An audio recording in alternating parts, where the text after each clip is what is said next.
तीसरा प्रश्न है, निम्नलिखित प्रश्नों के उत्तर एक बाइक में दीजिए। ठीक है, एक बाइक एक लाइन में होता है। ठीक है, तो देखिए थोड़ा सा कम बेसी कर सकते हैं, है ना।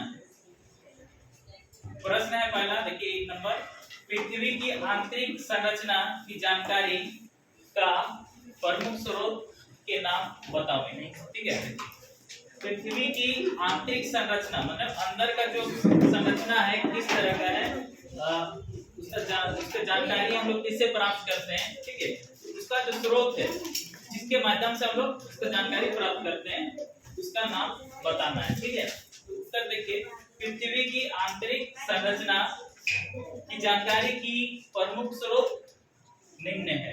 ठीक है, पहला क्या है, तापमान।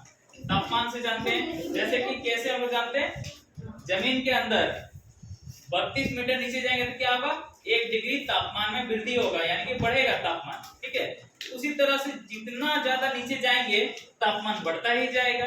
ठीक है, और अंत में आपका, ठीक है, जो केंद्र है वहां तक पहुंचते हैं तो 2000 डिग्री सेल्सियस तक हम लोग को मिलता है। ठीक है, और अगला क्या है, देखिए घनत्व, और तथा तीसरा है भूकंपीय तरंग। ठीक है, भूकंपीय तरंग किससे नापते हैं, सिस्मोग्राफ से। ठीक है, आगे देखिए प्रश्न दूसरा, देखिए 2 नंबर, चट्टान क्या है। चट्टान क्या है ना। चट्टान, चट्टानी भी बोलते हैं ना। उत्तर देखिए, चट्टान 2 या 2 से अधिक खनिजों के योग से बनती है। ठीक है, मतलब क्या है कि हर एक चट्टान में कुछ ना कुछ उसमें खनिज पाया जाता है। ठीक है, तो हम लोग उसको सीधे से खनिज निकाल सकते हैं, नहीं निकाल सकते हैं, है ना। निकालेंगे भी तो हो सकता है कि वो हम लोग को उस तरह से उतना फायदा माने उसका उपयोग हम लोग नहीं कर पाएंगे। ठीक है, बहुत कोई निकालता है, जैसे क्या बोलते हैं, अभ्रक वगैरह निकाल लेते हैं। ठीक है, तो बहुत कुछ निकाल भी लेते हैं, लेकिन देखो कुछ एक माने टेक्नोलॉजी के माध्यम से अगर किया जाए तो उसको आसानी से निकाला जा सकता है और उसका सही उपयोग हो जाता है। ठीक है, आगे देखिए प्रश्न 3, सीमा परत में किन तत्वों की प्रधानता है। सीमा, पृथ्वी का 3 परत है। ठीक है, पहला परत क्या है, शियर। ठीक है, दूसरा हो गया सीमा, और तीसरा नीफे, है ना। तो ये दूसरा परत है सीमा। ठीक है, देखिए इसमें सीमा परत में सिलिका एवं मैग्नीशियम की प्रधानता है। ठीक है, ये तत्व है, बालू वगैरह मिलेगा, मैग्नीशियम मिलेगा उसमें। ठीक है, आगे देखिए प्रश्न 4, बलुआ पत्थर किस प्रकार की चट्टान है।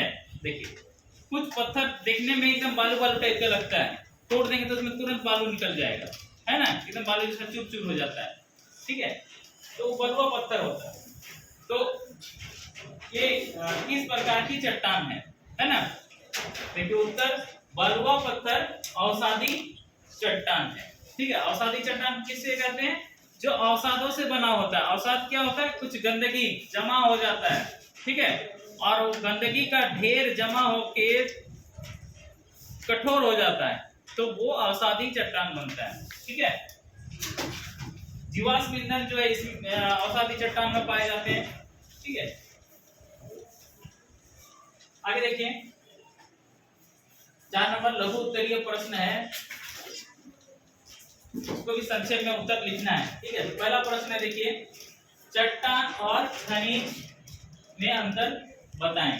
ठीक है, देखिए उत्तर, चट्टान पहले देखते हैं, ये विभिन्न खनिजों से बनी होती है। चट्टान जो होते हैं बहुत तरह के खनिज होते हैं। ठीक है, हर एक चट्टान में एक ही तरह का खनिज मिलेगा ऐसा कुछ नहीं, लेकिन उसमें कुछ खनिज होगा, किसी में चूना तो किसी में लोहा तो किसी में अभ्रक।